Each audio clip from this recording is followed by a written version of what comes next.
Hello everyone, I hope you all are doing great. So in this lecture we will be talking about domestic territory of India. So let's start. Here this yellow part is India's political or geographical boundary. तो generally लोग understand करते हैं domestic territory, geographical territory, political territory एक ही बात है। बेटा geographical और political territory to some extent एक ही बात है, बट जो डोमेस्टिक टेरिटरी है ये थोड़ा सा इकोनॉमिक्स का कंसेप्ट हो जाता है। बिकॉज जो भी इनकम डोमेस्टिक टेरिटरी में अर्न करी जाएगी, either it is earned by resident of India or non resident of India, his or her income will become part of India's domestic income.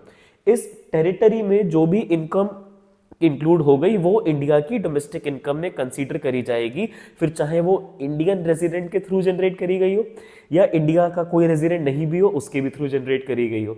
तो ये समझना बहुत ज़्यादा ज़रूरी है कि इंडिया की डोमेस्टिक टेरिटरी कितनी है और क्या सिर्फ इंडिया में ही है या फिर इंडिया के बाहर भी है। तो जो भी डाउट्स हैं आप लोगों के डोमेस्टिक टेरिटरी को लेके, मैं इस लेक्चर में एक एक करके सब कुछ बेटा क्लियर करूंगा।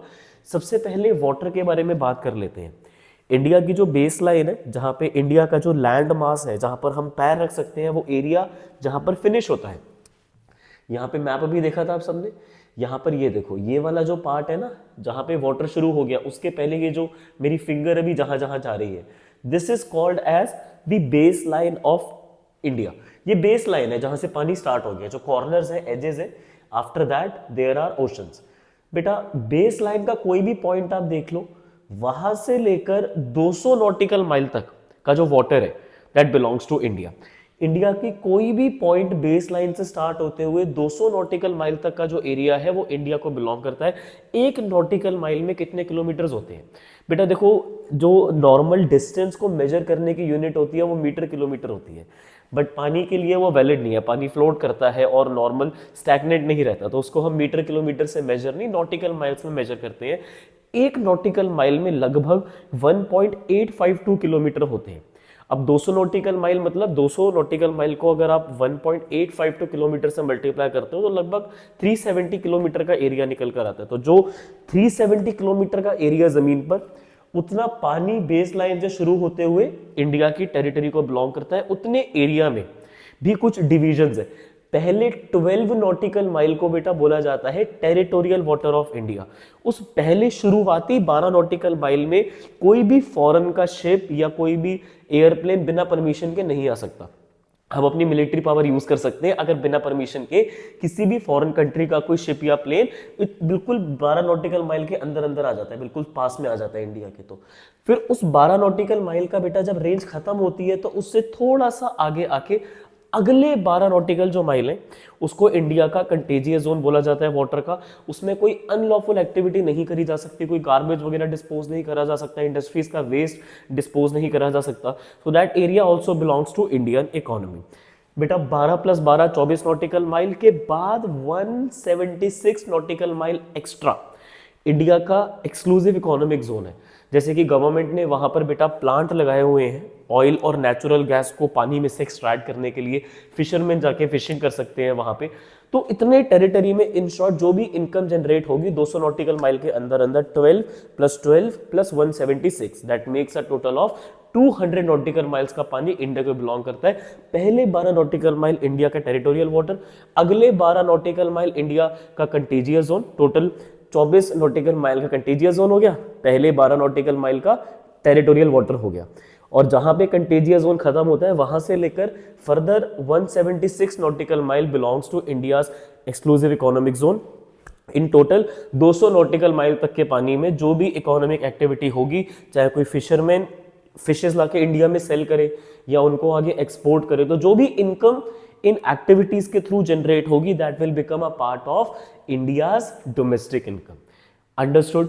तो पानी जो 200 नॉटिकल माइल के अंदर कोई एक्टिविटी हो रही है, कोई पेट्रोल गवर्नमेंट ने एक्सट्रैक्ट करा, नेचुरल गैस एक्सट्रैक्ट करी, कोई फिशरमैन फिशेज लाया, फिर चाहे वो उसको इंडिया में सेल करे या इंडिया के बाहर सेल करे, वो पानी इंडिया को बिलोंग करता था, इसलिए वो इनकम इंडिया की डोमेस्टिक इनकम का पार्ट बन जाएगी। अब मैं आपको नोट्स में से रीड करवा देता हूँ, अब आपको ये वाले सेंटेंसेस समझ आ जाएंगे।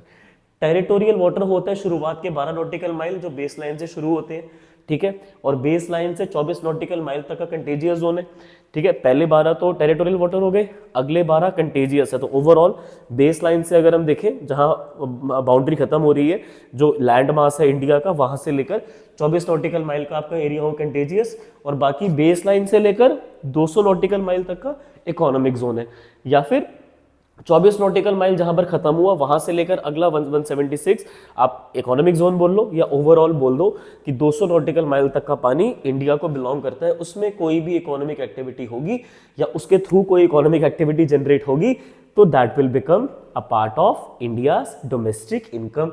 आगे बेटा फिर यहाँ पर बात करी गई है, एक यहाँ पर स्पेलिंग मिस्टेक है, उसको पहले ठीक कर दे, फिर हम आगे आप लोगों के साथ बातचीत करेंगे। बेटा यहाँ पर शिप्स लिखा है ना, इट विल बी शिप्स। तो किसी भी फॉरेन कंट्री का कोई शिप या फिर कोई प्लेन इंडिया में और किसी और कंट्री में ट्रैवल करता है तो उसकी इनकम ना तो इंडिया में काउंट होगी और ना तो उस कंट्री में काउंट होगी जिस कंट्री में वो ट्रैवल कर रहा है, बल्कि उस कंट्री में काउंट होगी जिस कंट्री को वो शिप या प्लेन बिलोंग करता है। एग्जाम्पल, जैसे प्लेन जो एयर इंडिया कंपनी ऑपरेट करती है रशिया से जापान, फिर जापान से रशिया, तो what ever income is generated during these flights will become a part of India's domestic income because बेटा वो although रशिया और जापान में फ्लाइट ट्रैवल कर रही है बट वो एरिया इंडिया का माना जाता है for the purpose of domestic income. हमें उस इनकम को इंडिया की इनकम में मानना है, क्योंकि बेटा वो रशिया से जापान जाए चाहे जापान से रशिया आए, इनकम तो अल्टीमेटली इंडिया में ही आएगी। तो as a result its part of income will be India's domestic income. Furthermore, अगर कोई फॉरेन कंट्री के प्लेन इंडिया में और किसी और कंट्री में मूव करते हैं, India Japan, Japan India, but वो बिलोंग कहाँ, कौन सी कंट्री करते हैं, सिंगापुर को, तो वो कहाँ की डोमेस्टिक इनकम में उसकी इनकम काउंट करी जाएगी, सिंगापुर की, नॉट इंडिया नॉट जापान। ठीक है, सिंगापुर एयरवेज के जो प्लेन्स हैं अगर वो India Japan, Japan India travel कर रहे हैं तो there income will be a part of Singapore but not India not Japan. Understood, perfectly fine.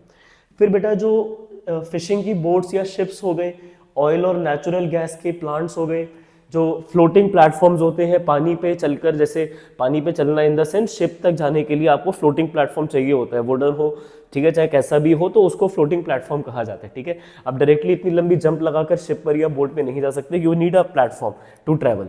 So those areas belong to Indian territory. उसी के थ्रू फिशरमैन बोट में बैठ के fishing करने के लिए जाता है। ठीक है बेटा, नेवी के लोग ऑयल नेचुरल गैस के पर्पस के लिए जाते हैं, कंट्री के प्रोटेक्शन के लिए जाते हैं आगे। तो एज अ रिजल्ट ये एरियाज इंडिया की ही डोमेस्टिक टेरिटरी में कंसीडर करे जाते हैं, जो वाटर में जो ऑपरेशंस होते हैं। तो फिशिंग बोट्स जो इंडियन फिशरमैन ऑपरेट करेंगे, it will be part of Indian territory only ना। Ultimately what they will do with the fish, they will catch it and they will sell it in India, or either they will export it to some foreign country. Whatever economic activity they will be doing, the income generated by selling the fishes, by selling oil will be a part of India's domestic income. आखिरी बात इस topic से related, embassies और consulate पता है बेटा आप लोगों को क्या होते हैं? एम्बेसीज होती हैं बिल्डिंग्स जिनको फॉरेन गवर्नमेंट्स एक दूसरी कंट्री में सेटअप करती हैं फॉर वीजा पर्पसेस। अब जैसे अगर किसी इंडियन पर्सन को कनाडा जाना है for either study purpose, tourism purpose, medical purpose, तो बेटा वो सिर्फ फ्लाइट की टिकट बुक करवा के नहीं ट्रैवल कर सकता है। कंडीशन पहली ये होगी कि उस इंडियन रेजिडेंट का पासपोर्ट होना मस्ट है, और जाने से पहले फ्लाइट होने से पहले उसको पासपोर्ट पे वीजा लगवाना पड़ेगा, परमिशन लेनी पड़ेगी कनाडा की एम्बेसी में ऑफिशियल से कि वो पर्सन जो इंडिया से कनाडा जाना चाहता है वो एलिजिबल है। एलिजिबल इन द सेंस कि he should know their language Canada में। ठीक है, वहां पर वैसे आपका Hindi, English, Punjabi and all these languages are accepted, but still overall personality and overall your communication skills, your you know, और आप किसी थर्ड पर्सन एक्टिविटी से नहीं जा रहे हो, कोई स्पाई नहीं होने चाहिए आप। तो ये सब चीज़ें एम्बेसी वाले लोगों को एक चेक करना बहुत ज़्यादा ज़रूरी है before letting any person from the country where they are operating to let the person go to the country which belongs to them. ठीक है, कनाडा के लोग बेटा आपको ऐसे ही वहां पर जाने नहीं देंगे अंटिल यू विल प्रूव कि आप कौन से स्पेसिफिक पर्पस के लिए इंडिया से कनाडा जाना चाहते हो। आपने चलो उनको प्रूव कर दिया, बट उस बिल्डिंग में जो ऑपरेशंस हो रहे हैं, जो लोग आपको जो परमिशन देगा ऑफिशियल कि यस आपके पासपोर्ट पे वीजा लगा के देगा कि अब आप जा सकते हो, जो आपकी अपॉइंटमेंट है प्रूव करेगा, उन लोगों की सैलरी कौन पे कर रहा है? क्या उनकी सैलरी इंडियन गवर्नमेंट दे रही है या कैनेडियन गवर्नमेंट दे रही है? कैनेडियन गवर्नमेंट उनको उनकी सैलरी दे रही है। और वो जो बिल्डिंग है वो इंडिया में है, दिल्ली में है। एम्बेसीज जो होती है ना वो कैपिटल सिटीज में होती है, जैसे इंडिया की कैपिटल दिल्ली है, तो एम्बेसी जितनी भी होंगी दुनिया भर की वो दिल्ली में होंगी। तो वो पार्ट जो एम्बेसी का है वो इंडिया को बिलोंग नहीं करता, वो बिलोंग करेगा कनाडा को। अमेरिका की एम्बेसी इंडिया में होने के बाद भी इंडिया की नहीं, अमेरिका की पार्ट है। जापान की एम्बेसी इंडिया में होने के बाद भी इंडिया की नहीं, जापान की, मतलब जिस कंट्री की एम्बेसी उस कंट्री का पार्ट, जिस कंट्री में वो सिचुएटेड है उस कंट्री का वो पार्ट नहीं है। हमारी एम्बेसीज पूरे वर्ल्ड में जहां पर है वो इंडिया का पार्ट है, इंडिया की टेरिटरी है। उन एम्बेसीज में जो इंडियन वर्कर्स काम कर रहे हैं उनकी सैलरी इंडिया की डोमेस्टिक इनकम में काउंट करी जाएगी, क्योंकि वो टेरिटरी हमारी मानी जाएगी जहां पर वो काम कर रहे हैं। इंडिया में जो एम्बेसीज हैं, चाहे अमेरिका की हो, चाहे कनाडा की हो, चाहे आपकी यूके की हो, कहीं की भी हो, वो एम्बेसी इंडिया में होने के बाद भी इंडिया की टेरिटरी का पार्ट नहीं कंसीडर करी जाती। वो गवर्नमेंट उनकी कंट्री की यहाँ पर ऑपरेशंस को परफॉर्म करने के लिए यूज कर रही है, ठीक है। तो एम्बेसी के जो वर्कर्स होते हैं उनकी सैलरी उस कंट्री की डोमेस्टिक इनकम में सीधा सीधा काउंट करी जाएगी जिस कंट्री की एम्बेसी है। अब जैसे अमेरिका की एम्बेसी में जो वर्कर्स काम कर रहे हैं, जो ऑफिशियल्स काम कर रहे हैं, उनकी सैलरी अमेरिका की डोमेस्टिक इनकम में जाएगी, not a part of India's domestic income. Be clear about this thing. अगर आप में से किसी बच्चे को डाउट आता है कि सर उस अमेरिकन एम्बेसी में अगर कुछ इंडियन लोग काम कर रहे हैं, जैसे क्लीनिंग स्टाफ होता है साफ सफाई के लिए, फिर सिक्योरिटी सर्विसेज होती हैं, अकाउंटिंग सर्विसेज होती हैं, तो ये तो इंडियन लोग ही उन्हें प्रोवाइड कर रहे हैं। अब इन कामों के लिए थोड़ी वो लोग अमेरिका से लोगों को यहाँ पर लाएंगे, बहुत सैलरी मांगेंगे, तो उससे बेटर है आउटसोर्स कर लो, किसी इंडियन पर्सन को सिक्योरिटी गार्ड बना दो, किसी इंडियन पर्सन को अकाउंटेंट बना दो, हमारे यहाँ के लोगों को एम्प्लॉयमेंट भी मिल जाएगी और उनका काम भी रीजनेबल प्राइस पर हो जाएगा।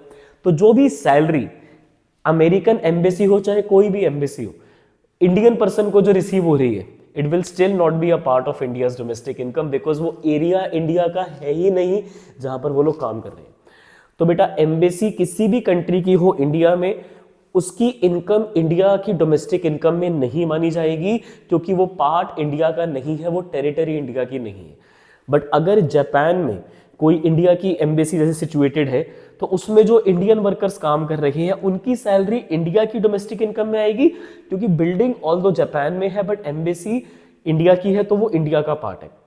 बेटा ये जो एम्बेसी का रूल है ना, वही रूल अप्लाई होता है कॉन्सुलेट के लिए, और वही रूल अप्लाई होता है मिलिट्री एस्टैब्लिशमेंट के लिए, but not for any other institution as such. अब जैसे कोई इंडियन ब्रांड, कोई भी स्पेसिफिक एग्जांपल के लिए पतंजलि, हल्दीराम, मैंने एग्जांपल प्रमोट नहीं कर रहा हूँ, एग्जांपल ले रहा हूँ, किसी फॉरेन कंट्री में सिचुएटेड है, तो बेटा फिर वो उसी कंट्री के रेजिडेंट हो जाएंगे अगर वो वहां 1 ईयर से ऊपर स्टे करेंगे।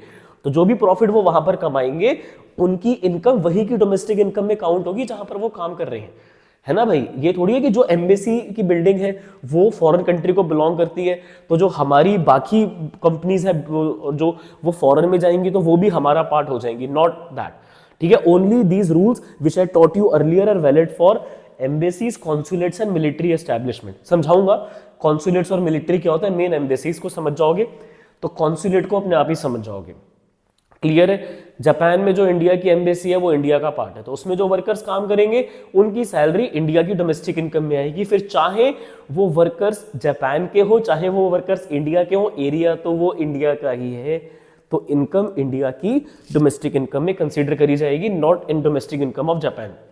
बट एक चीज और जो मैं यहां पर क्लियर करना चाहूंगा, बेटा सपोज करो इंडिया में जो जापान की एम्बेसी है उसमें जो जापानीज वर्कर्स काम कर रहे हैं उनकी सैलरी तो क्लियरली जापान की डोमेस्टिक इनकम में जाएगी, क्योंकि वो टेरिटरी जापान की हो गई ना। इंडिया में चाहे जिस भी कंट्री की एम्बेसी हो वो उस कंट्री को बिलोंग करेगी जिस कंट्री की वो एम्बेसी है, तो जो भी इनकम वहां पर लोगों को दी जा रही है वो जापान में काउंट करी जाएगी, चाहे इंडियन वर्कर हो चाहे जापानीज वर्कर हो, डोमेस्टिक इनकम जापान की। बट जो इंडियन वर्कर यहाँ काम कर रहे हैं जापान की एम्बेसी में, जो इंडिया में सिचुएटेड है, इंडियन वर्कर जो काम करेंगे उनकी सैलरी इंडिया की नेशनल इनकम का पार्ट होगी। क्यों? क्योंकि वो रेजिडेंट तो बेटा इंडिया के ही है, फर्क नहीं पड़ता कि चाहे वो इंडिया के एरिया में पैसे कमाए या इंडिया से बाहर से पैसे लाए, तो वो इनकम इंडिया की नेशनल इनकम में आएगी, बिकॉज वो रेजिडेंट तो इंडिया के ही माने जाएंगे। इस बात को जरा क्लियर रखो, क्लियर। तो एक एग्जांपल और देता हूं, जापान में इंडियन एम्बेसी में इंडियन वर्कर्स काम करेंगे, उनकी सैलरी इंडिया की डोमेस्टिक, इंडिया की नेशनल इनकम में आएगी, बिकॉज वो टेरिटरी हमारी है। और जो लोग वहां काम कर रहे हैं, जो ऑफिशियल्स हैं, ऑब्वियसली वो रेजिडेंट्स भी हमारे हैं। इवन अगर उनको 1 ईयर से ऊपर भी हो गया तो भी वो इंडिया के ही रेजिडेंट माने जाते हैं, बिकॉज वो हमारी कंट्री के लिए वहां काम कर रहे हैं, हमारी कंट्री को वहां पर वो रिप्रेजेंट कर रहे हैं। So their income will become part of India's national income and as well as India's domestic income. But जो जापानीज लोग वहां काम कर रहे हैं, लाइक सिक्योरिटी का या अकाउंटिंग का and so on, so that income will be part of Japan's national income because they are residents of Japan and not India. But their income will still be a part of domestic income of India because they are working in Indian territory. I believe embassy की बात सबको clear है, bore हो चुके हो बार बार ये सुन के repeatedly एक ही बात, but I wanted to clear it in detail. बेटा embassy head office, consulate branch office. Embassy एक होती है, कॉन्सुलेट्स बहुत सारे होते हैं। अब किसी को कोई रहता, सपोज करो केरला में है, उसको कनाडा जाना है, वीजा लगवाना है उसको, थोड़ी दिल्ली में आएगा, पहले वीजा लगवाएगा, वापस केरला, फिर कनाडा, कितना लंबा हो जाएगा उसके लिए ये पूरा प्रोसेस ट्रैवल करने का। तो what is better in that case कि उसके आसपास किसी स्टेट में या फिर केरला में, आई एम श्योर कनाडा का कॉन्सुलेट होगा, ठीक है, या नियर अबाउट होगा, if not in Kerala, then what will happen, the person can visit to the consulate and get visa approved on his passport in that consulate. So जो activities embassies में होती हैं वही embassies, वही मतलब activities consulates में होती हैं, ठीक है। जो मतलब operations embassies में हो रहे हैं, बस फर्क क्या है, they are the rule makers and they are the rule followers, ठीक है। कॉन्सुलेट में जो ऑफिशियल्स होते हैं वो रूल्स को डिजाइन नहीं करते unless the embassy approves it. जब तक हेड ऑफिस से अप्रूवल नहीं आ जाएगा, कॉन्सुलेट उसको अप्लाई नहीं कर सकता।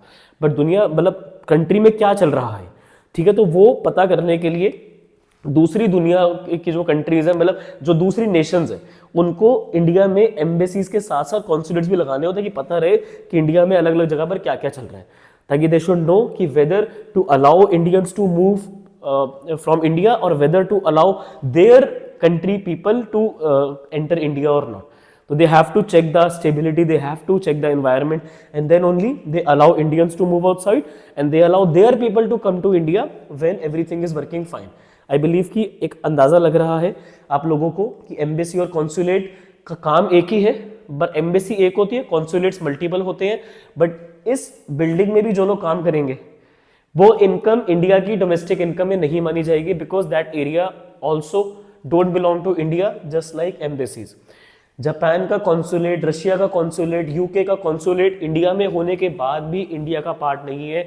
फिर चाहे उस बिल्डिंग में कोई इंडियन पर्सन काम करे या कोई फॉरेन पर्सन काम करे, जिस कंट्री की कॉन्सुलेट है, उनकी इनकम उसी कंट्री की डोमेस्टिक इनकम में जाएगी जिस कंट्री को वो बिलोंग करते हैं। बट इंडियन लोगों की इनकम इंडिया की नेशनल इनकम में आएगी, because they are residents of India obviously. Clear? All right बेटा, मिलिट्री ट्रैवल करती है डिफरेंट नेशंस में फॉर ट्रेनिंग पर्पसेस और for any XYZ purposes with proper approval from the foreign government. तो suppose करो कि इंडियन मिलिट्री किसी foreign country में ट्रेनिंग के लिए जाती है for a period of 2 months, तो क्या बेटा वो आर्मी के लोग उस कंट्री को बिलोंग करने लग जाएंगे जहां पर वो टेम्पररी गए हैं ट्रेनिंग के लिए या किसी पर्पस के लिए? They will return back to India, right? So their income will be a part of India's domestic income, because जहां पर हमारी मिलिट्री होती है वो हमारी टेरिटरी मानी जाती है, and it is applicable for every nation in the world, कि जिस भी कंट्री की मिलिट्री जहां पर होगी वो एरिया उस कंट्री को बिलोंग करेगा। हमारी मिलिट्री जहां पर जा रही है वो एरिया हमारा है, but not for war purposes, for friendly purposes, for training and for some healthy relationships. As a result उनकी इनकम बेटा इंडिया की ही डोमेस्टिक इनकम में कंसीडर करी जाएगी। I believe the concept is clear to all of you. Still, if you have any doubt, difficulty, feel free to ask in the comment section or on my Insta handle. Alright, this is it for today. Thank you for listening me so patiently. Have a nice day.